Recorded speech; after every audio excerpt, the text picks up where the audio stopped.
Hey guys, welcome back to Nerd, SourceFed. I'm Sam Basher, this is Philip Molina, and together we are us. We're us. I built that up too much. Shit. Poetry's not dead. You know what else isn't dead? Samsung's efforts to put out a badass smartphone segue. Right. But first, for context, let's take this back, way back. The year was 2016. Ah, yes. A time when men were boys and boys were A girls. simpler time, except for a little company called Samuel Sung. August 19, 2016, Samsung drops the Galaxy Note 7 to rave reviews. Various news outlets describe it as having features the iPhone can't even touch. Oh, things are feeling good for old Sammy Sung. But then just a week after Samsung's phone is called the best smartphone on the planet by Mashable on August 24th, images from a Chinese social network go viral. They show a man's brand new Galaxy Note 7 all melted to shit after the phone exploded while charging. What? Though at first it seemed like an isolated incident, and honestly not the craziest thing, since similar reports have existed with all kinds of smartphones for years and years. But then the reports of more explosions started rolling in, and it was the 1812 Overture all over again. I'll let them play it for a second. Because it's royalty free. Hey, junior high orchestra peeks its head out once more. You're welcome. That's not the right instrument. I play the violin. So yeah, when airlines had to ban people from carrying that phone on their planes after one of them literally melted through the floor of the plane, Samsung killed the phone in order to save their company. They lost over $25 billion in market value since stopping production of this phone, and essentially gave the year to Apple in their long-standing competition. Which was real lucky for Apple that year, because let's be honest, the iPhone 7 was pretty boring, except I love my portrait mode. Ooh, but it's nice. Yeah, it was boring. Ooh, it's... Make a wish.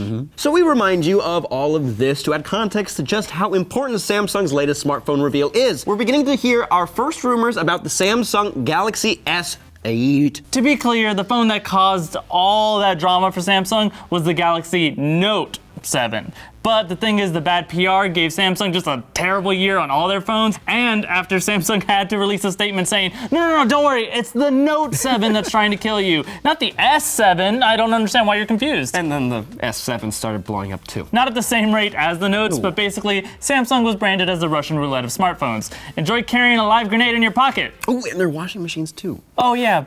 Anyway, the S8 is the follow-up to the S7, not the Note 7, but many are seeing it as the phone that could save Samsung's reputation. So, what have we heard?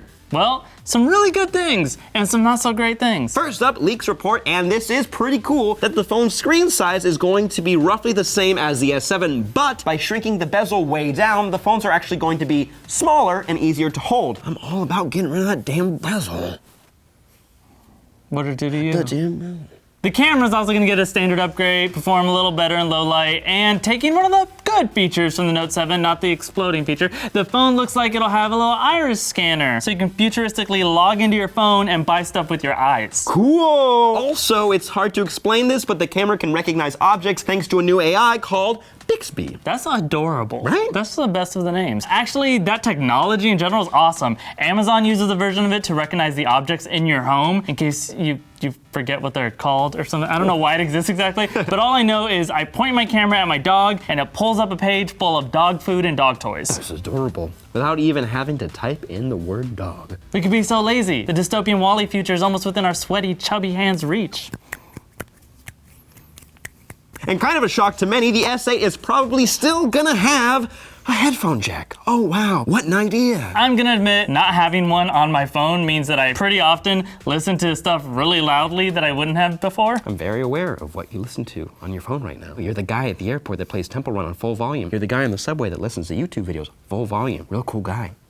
I'm usually watching SourceFed. Okay, that's fine. I'm sorry, but I'm also willing to make the hard sacrifices to push technology forward. And I ain't. No, sir. But even though I love me some headphone jack, some are saying that by not axing that sweet sound hole, Samsung is delaying the inevitable, specifically the USB-C connector becoming the one port to rule them all. And honestly, now that I'm hearing myself say that, I'm converted. That's all it took? Right, yeah, right, that's it. If every phone used the USB-C connector and we were all just in perfect harmony with the same chargers and no war and no dongles, oh my, it sounds beautiful. Yeah. All I know is I lost my dongle after 3 days. Now on to some of the rumors from these recent leaks that have people really questioning some choices. First up, that decreased bezel may be wreaking all kinds of havoc. You know that dope little fingerprint scanner? Without any room for it on the front, they're moving it to the back, but specifically right next to the camera lens. So the place where you need to put your finger to use your phone is directly next to the place you should never put your finger. And I got real wiggly fingers, so I'm gonna definitely mess this up. I feel like I could live with that, because it could be like a real natural place to put your finger. But hey, also maybe just put the scanner anywhere else, and that could also work too. Yeah, my camera's gonna get all greasy anyways because that's my life. Also remember how the old bezel had room to constantly remind you who owns your life by slapping that big old Samsung logo right at the very top? Well, a rumor that spread like wildfire has indicated that Samsung will make the software on the phone dedicate the top portion of the screen to permanently display the Samsung logo in its place. While that sounds like very hilarious trolling on the part of Samsung, looking into it a bit further, we found the source of that rumor, and it looks like the guy was just joking, so I don't think that's gonna happen. Oh, okay, good, because they were about to get some wiggly finger wagging care of Sam Basher. No.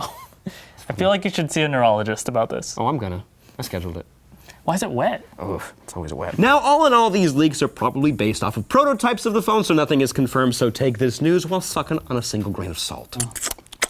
But let's be honest, it's probably mostly accurate. And you know what? It sounds kind of boring. I guess for their first major phone announcement since the big explodey upbeat debacle, I was hoping for something game-changing. A huge swing into the future. Pico projectors, an OS-level augmented reality for like everything. Foldable and unfoldable displays, paired with contact lenses. And instead, we got what sounds like a really safe bet. This, by the way, is why I'm not in charge of any billion-dollar multinational companies. I would take all the unnecessary risks. Yeah, that's the only reason. But seriously, I'm not gonna hate on them being safe. If they invented fancy new stuff, I'd be like, yeah, but it's probably still gonna blow up, right? I'm just saying, a phone that is just an upgraded version of your previous one does make sense, especially as we release new generations before technology even has a chance to make significant progress. But still, At least nothing is getting in the way of scientists and technological manufacturers getting to work with the best and brightest talent from around the world.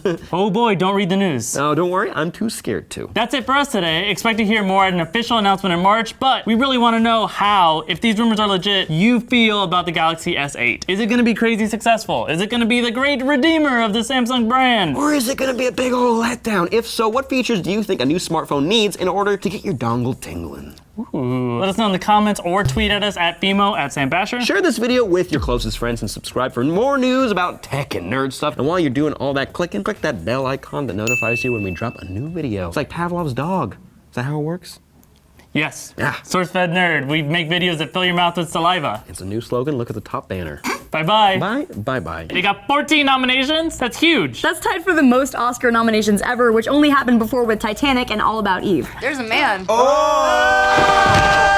His face is gone. Oh!